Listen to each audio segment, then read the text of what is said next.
Bienvenidos a Deporte Disruptivo.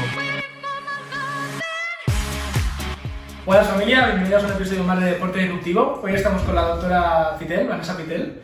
En este caso, Vanessa es especialista en neurología, es licenciada en medicina y cirugía, tiene un máster en neurociencia, tiene un doctorado y donde la tesis habla sobre esclerosis múltiple, tiene cursos internacionales sobre neuromodulación invasiva en Harvard, es autora y coautora de más de 35 artículos de revistas científicas, fue investigadora contratada por la Fundación de Biomédica del Hospital Clínico de San Carlos de Madrid y bueno, bienvenida. Bueno, muchas gracias.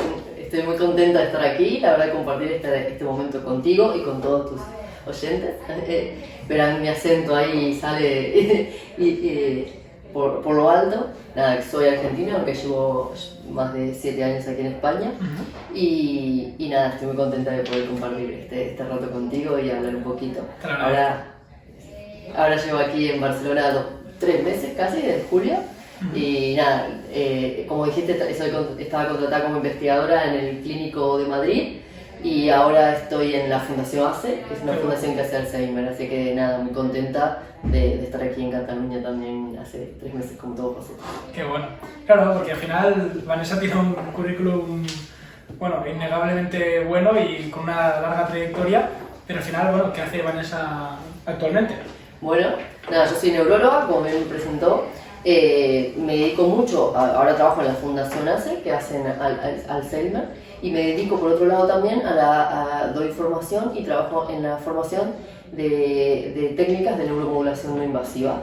Generalmente trabajamos con un grupo multidisciplinario en la que trabajamos con fisioterapeutas, damos formación para fisios. Y últimamente también se están incluyendo, por suerte, porque es un poco lo que buscamos, nuevas disciplinas como la psicología, logopedas, médicos, neurólogos, rehabilitadores, psiquiatras, cirujanos. Nada, la idea es poder dar a conocer técnicas de neuromodulación cerebral para poder aplicarla a distintos campos, a los campos de todo esto. Así que me dedico a esas dos grandes cosas, las demencias por un lado, Alzheimer y todo esto, y por otro lado, técnicas de neuromodulación cerebral. Qué bueno. Y vale, este tipo de técnicas, si nos pudieses explicar un poquito para los oyentes y para mí que no sabemos qué es lo que es, ¿en qué consistiría? Bueno, mira, son unas técnicas, como les dije, usé una palabra que es la de neuromodulación cerebral, ¿no? Y neuromodulación cerebral es cambiar, modificar el cerebro. Hay distintas técnicas, básicamente nosotros trabajamos mucho con 2 de ellas. Una que se llama, o que sus abreviaturas son TDCS, Transcranial Direct Current Stimulation, que viene de su inglés, ¿no? Que es de corriente directa transcranial. ¿Y esto qué es? Es una estimulación eléctrica, o sea, una electricidad, una corriente de baja intensidad, que a través de unos electrodos que se ponen en el cuero cabelludo, permiten estimular el cerebro. Lo bueno es que es una técnica no invasiva, no dolorosa, y de alguna manera viene a intentar modificar la actividad cerebral con un objetivo que puede ser desde tratar un síntoma de algo que le pasa a un paciente o ayudar muchos están trabajando en investigar cómo esto puede aplicarse al deporte, a los entrenamientos. Y luego hay otra técnica que es un poquito diferente, pero que también lo que hace es modificar el cerebro, que usa campos magnéticos. Esto se llama TMS, de Transcranial Magnetic Stimulation, y es una técnica que lo que usa es un campo magnético que genera un campo eléctrico y estimula también el cerebro para cambiar su actividad, ¿no? De alguna manera una es más portátil, la pueden llevar encima y puedes hacer muchas técnicas, y la otra es un poquito más grande y podríamos decir que si queremos más potentes, funcionan distintos, pero bueno, sí es verdad que son técnicas que se complementan quizás y que forman parte de un mismo campo, ¿no? Que busca modificar la actividad del cerebro. Vale. Intuyo que estas 2 técnicas trabajas con ellas con cualquier paciente, ¿no? Sí. ¿Cómo es utilizar esto en el día a día con los pacientes? ¿Qué tipo de clientes tienes? ¿Cómo Mira, lo haces? como neuróloga, nosotros, como te decía, tengo como dos campos, ¿no? 2 lugares donde más lo aplicamos. Por un lado, como neuróloga lo he aplicado mucho en la rehabilitación del lenguaje, en pacientes con un tipo especial de enfermedad neurodegenerativa que empieza por trastornos del lenguaje, aunque se puede aplicar también para la rehabilitación post-ictus, o se puede se están haciendo muchos trabajos de investigación investigando sobre el tratamiento de la fatiga en algunas enfermedades, o por ejemplo del dolor crónico. Entonces, eso por un lado. Y después por otro lado, trabajo, como te decía, dando formación para el grupo de Fisi. Tenemos 2 clínicas con las que trabajo muy estrechamente, las que formo parte de sus equipos, que una está en Valencia, que es Ion Clinics, y la otra está en Elche, que es mi clínica de fisioterapia de Elche, que forma parte del grupo NMP, y que ahí en general se aplican estas técnicas a pacientes que ven a diario nuestros fisioterapeutas, ¿no? Principalmente dolor crónico, pero también se pueden aplicar para fatiga, lo que te decía, incluso para dolor, para la rehabilitación post-dolor por una lesión o por una cirugía, o lo pueden aplicar para espasticidad. Bueno, lo están aplicando para distintas técnicas, aunque para algunas tienen una evidencia mucho más consolidada y para otras son parte todavía de proyectos de investigación y demás, ¿no? ¿Y como aplicabilidad en sí en el deporte? ¿Trabajáis con algún deportista? Sí, mira, en deporte es bastante controvertido y porque, como te decía, todavía ahí se hicieron muchos grupos que han trabajado, investigado en deportes como por ejemplo el baloncesto, el ciclismo. Bueno, todavía no hay, si decimos no hay una indicación concreta, ¿no? Porque todavía se está investigando, se está probando. Es verdad que muchos artículos y grupos de trabajo ya han demostrado que impresionarían tener una respuesta positiva y ayudar a la performance o a los resultados del entrenamiento de estos deportistas. Y nosotros hemos aplicado en algún deportista en su entrenamiento, tratando de medir estos cambios y observando cambios en su respuesta, desde entrenamientos de distintos tipos de deporte, ¿no? Desde fútbol, bueno, como te decía, el ciclismo se utiliza mucho y, por ejemplo, nosotros también en luchadores o en distintos campos en los que también lo hacemos para tratar de complementar, ¿no? El servicio y tratar de obtener mejores resultados. Todo esto, por supuesto, lo vamos midiendo y vamos viendo qué es lo que sucede, ¿no? Bien, entonces, digamos que sobre todo la aplicabilidad que tiene estos deportistas, por ejemplo, si, bueno, un caso concreto, ¿no?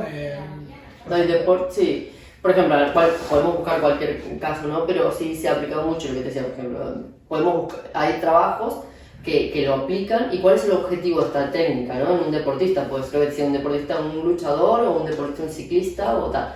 En general, esta técnica tiene hay muchos trabajos que han demostrado que parecen ser muy efectivas en el tratamiento, por ejemplo, de la fatiga crónica asociada a distintas enfermedades, ¿no? Como puede ser la esclerosis múltiple o la fatiga crónica. Entonces, se intentó extrapolar esos protocolos y aplicarlos para tratar de mejorar la percepción de la fatiga en los deportistas. Hay otros trabajos que lo que intentan es mejorar, por ejemplo, la velocidad, ¿no? Porque actúan o incluso, por ejemplo, los movimientos finos, lograr mejor rendimiento en los movimientos o lograr mayor atención, ¿no? Porque también hay muchos trabajos que hablan de la utilidad de estas técnicas para estimular áreas del cerebro que podrían hacerte que tengas mayor foco de atención o que optimices mejor la atención y esto mejore de alguna manera tu rendimiento a la hora de entrenar o incluso a la hora de practicar un deporte, ¿no? Y eso es un poco las líneas que más están trabajando: mejorar velocidad o rendimiento motor, o mejorar atención, o incluso mejorar fatiga. Y después otro gran campo dentro del deporte es el dolor, ¿no?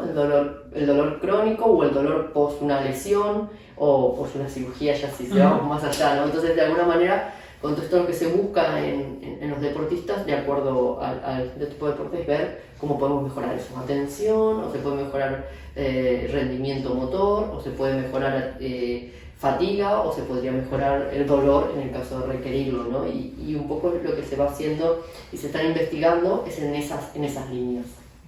Me parece brutal porque es como, ostras, poder estar, por ejemplo, jugando un partido y de básquet o lo que sea, ir a jugarlo y esa persona que, por ejemplo, pueda tener esta herramienta o estos fisios que controlan esta herramienta, mejor dicho, si pueden hacer eso, pues a lo mejor en el último minuto, en el último tiro libre, puede acertar porque tiene una concentración más avispada, digamos, o incluso un luchador de la UFC que tiene que estar más concentrado, o de boxeo o lo que sea, mejora mucho su concentración. Esto, claro, es una mejora del rendimiento brutal. Claro, es un poco lo que buscan, ¿no? Y lo que plantean.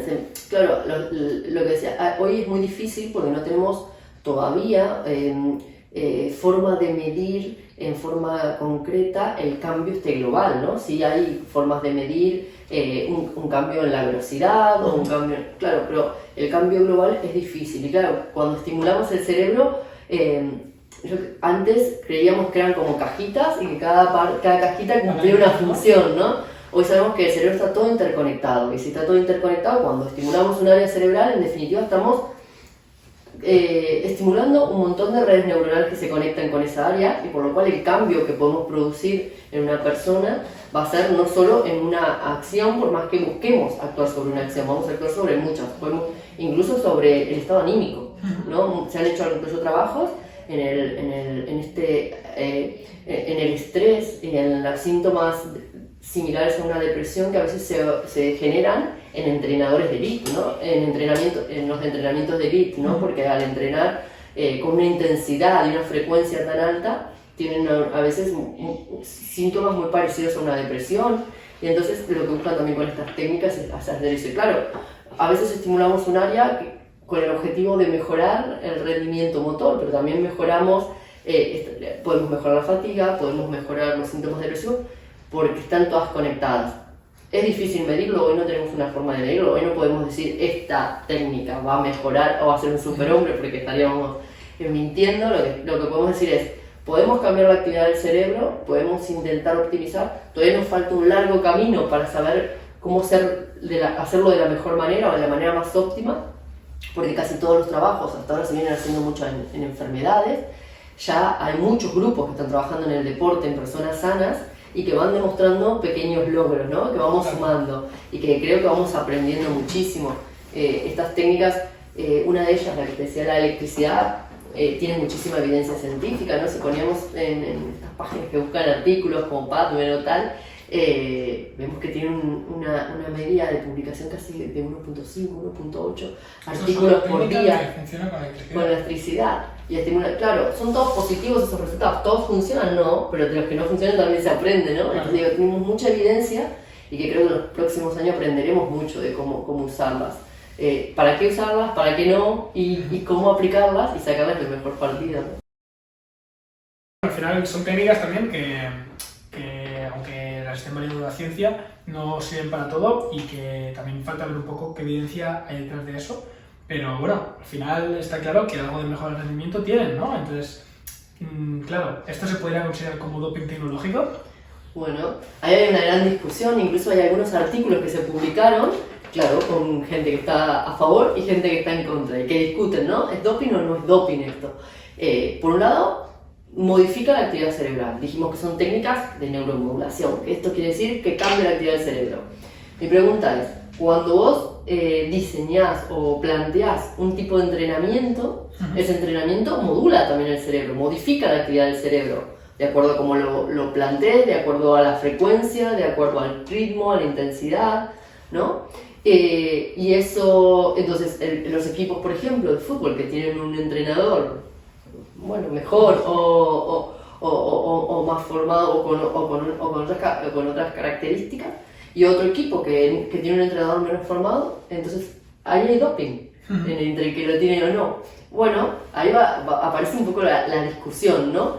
Y después otro de los problemas que tienen estas técnicas hoy, que quizás, si bien hay muchos biomarcadores que se están estudiando para decir, bueno, realmente producen cambios en el cerebro, como pueden ser biomarcadores con electroencefalograma, o con distintos dosajes en sangre, o incluso con neuroimágenes, ¿no? Funcionales, claro, pero todavía estamos investigando, como vos decís, falta mucho por concretar y por definir, y entonces hoy, ¿cómo podrían demostrar que realmente estamos haciendo o sea, cuál sería el marcador para decir, bueno, este caso, este paciente me sale como de médico, pero este caso realmente está haciendo doping, ¿no? Claro. Y después el otro, nada, yo lo digo siempre, ¿no? Por ejemplo, lo mismo, un deportista que utiliza una ropa específica o un calzado específico, ¿no? De mejor calidad y otro de menor calidad, pues ese también hay uno que está en desventaja, ¿no? Y otro en ventaja.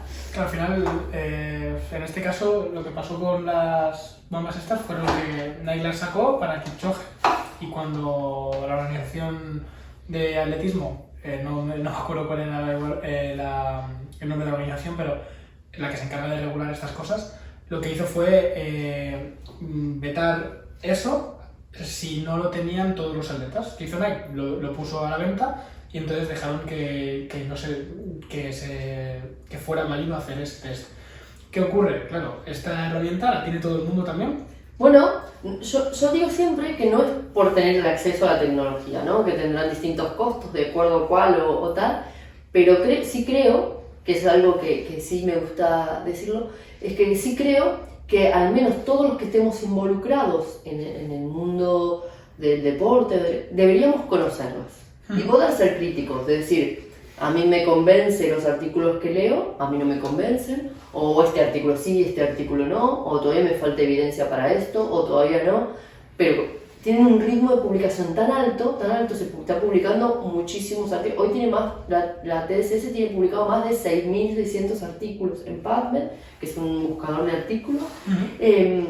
Entonces, deberíamos conocerla, no digo ni siquiera aplicarla, pero conocerla y saber que existe y saber que puede ser una herramienta que a futuro se decida aplicar. Y claro, si no la conocemos nos estamos quedando afuera, ¿no? Nos estamos quedando, bueno, un poquito ahí como que nos falta. Y creo que el compromiso que tenemos siempre para con nuestros personas que entrenamos o con nuestros pacientes cuando somos sanitarios es al menos conocer las opciones. No todos podemos hacer todo, ni todos tendremos el conocimiento para aplicar todo, pero saber, porque llegado en su momento se lo puedes plantear y si cree que estará mejor entrenando con alguien que sabe esta técnica, ir a buscar a esa persona. Será tu decisión aprenderla o no, pero creo que nuestro deber es al menos conocerlos.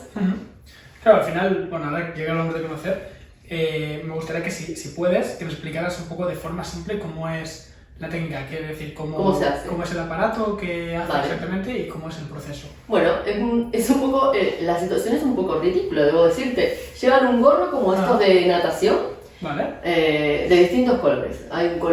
Porque los colores te indican los tamaños. Estos gorros tienen como agujeros, y estos agujeros en realidad lo que representan es un sistema de referencia internacional que se creó, que se dice está normalizado, ¿no? Cada uno de estos agujeros representan un área cerebral, tiene una letra, un número, ¿no? Entonces vos podés saber si yo me coloco, por ejemplo, en C13, que estoy en corteza motora o así, ¿no? Entonces el sistema se llama 10-20, porque va a 10%, 20% de cada punto, se usa mucho para los electroencefalogramas estos que se hacen a los pacientes, por ejemplo, con epilepsia. Vale. Entonces, se pone un gorro, que es un gorro elástico. Ese gorro tenés que ponerlo según si la cabeza es más pequeña o más grande. Y luego van dos electrodos, uno que se llama ánodo y otro que se llama cátodo, uno positivo y uno negativo.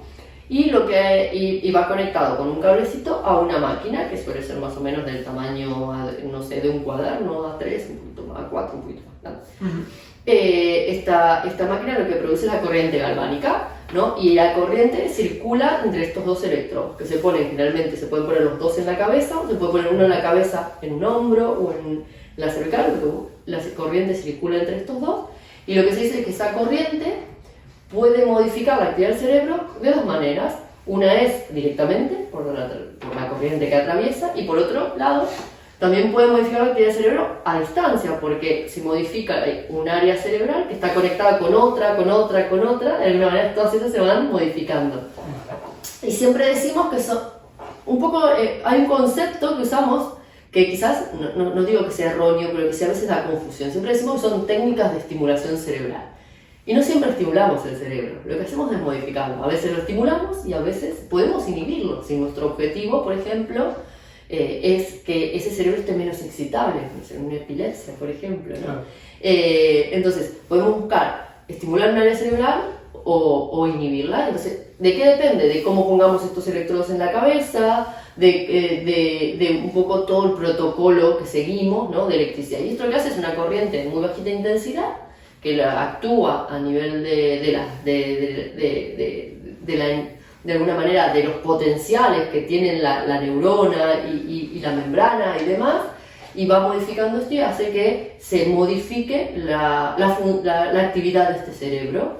Se modifica, puede ser, la modificamos en general o porque hacemos un entrenamiento o otra técnica o lo que sea, o la podemos modificar con un objetivo terapéutico, mejorar un rendimiento o lo que sea. Y eso se puede poner incluso, por ejemplo, esta técnica, la TDCS, que es la que te estoy contando, se puede poner como con una mochila, con un bolso a la espalda y podrías correr, por ejemplo, con eso. O podrías hacer sentadillas. La otra que les conté, que es la magnética, esa ya es más grande, lleva una cosa que se llama coil, que son como unas paletas, que el paciente tiene que estar, o la persona tiene que estar sentada en un sillón, y esto se coloca, ¿no? Lo que tiene esta otra, que en vez de usar, que también puede usar el gorrito también puedes usar una resonancia de la persona, y entonces con un sistema de navegación, que tiene como si fuera un tracker aquí adelante, que lo lee por luz, de alguna manera. Ajá. Cuando se mueve la resonancia y vos podés ir navegando el cerebro, son técnicas de neuronavegación, un sistema específico. Navegás el cerebro, entonces yo voy viendo el cerebro de la persona, me puedo detener donde quiero y estimularlo. Es como más preciso. Es una técnica que es más cara, esta segunda. Podríamos decir, actúa distinto, ¿no? Pero es como más potente. Yo siempre digo que una es como si fuera el coche de calle, ¿sí? Y el otro es el Ferrari, ¿no? Claro.